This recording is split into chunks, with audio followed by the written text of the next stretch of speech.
I'll be showing you step by step how to set up email flows using the Privy Shopify app. So let's head right into Privy here. If you don't have it installed, it's available on the Shopify App Store. Now from there, let's click into automations. Here we can set up any automations. So these automation flows are going to be sent out automatically, making it super easy so we don't have to go and manually email these customers. To set this up from the automations page, we click on new automation. And here we get several options. Here we can see the abandoned cart email. We can have a customer win-back automation email flow. We can have a purchase follow-up as well as a welcome email. So let's go to the abandoned cart email. And so by selecting these pre-built automation series, it's going to set a few things up for us automatically.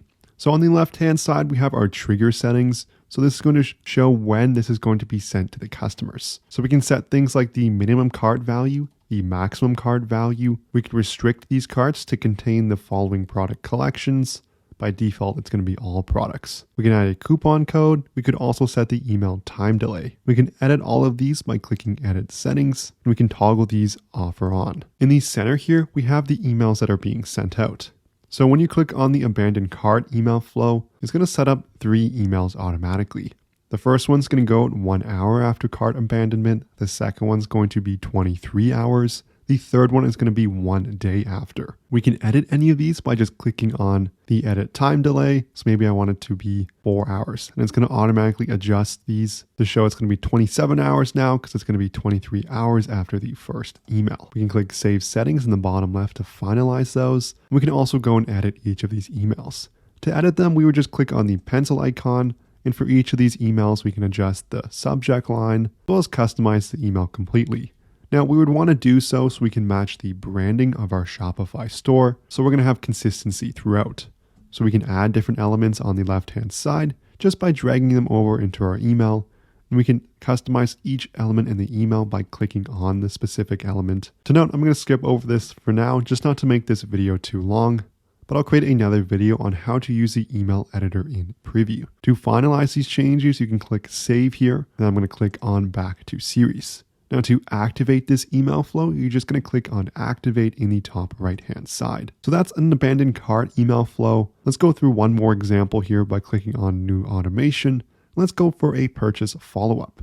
This is a great example of an email flow you should have enabled, as after a customer's purchase, they're feeling happy about it. You want to establish that relationship on a good foot, as it's basically almost impossible to be profitable as an e-commerce store if you're only relying on that first purchase. You want customers coming back to buy extra products, different upsells or cross-sells. So a purchase email follow-up is a great way to establish your long-term relationship. So again, on the left-hand side, we have our trigger settings. So it's customer action, send to customers who have placed an order. We can set any number of orders, the minimum order value, the maximum order value. Again, we can set it up for products or collections. We could also offer a follow-up coupon code.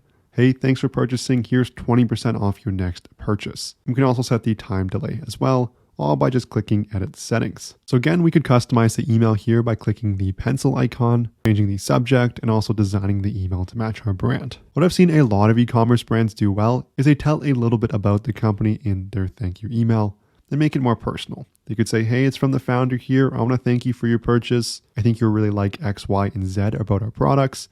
Just reply to this email if you have any questions. You can also leave your order summary here to show exactly what they got. Again, save this in the top right once you're done and click back to series, and to activate it, you're going to click on the activate button. If you've made any sales on Shopify, you know how hard it is to keep track of your profit.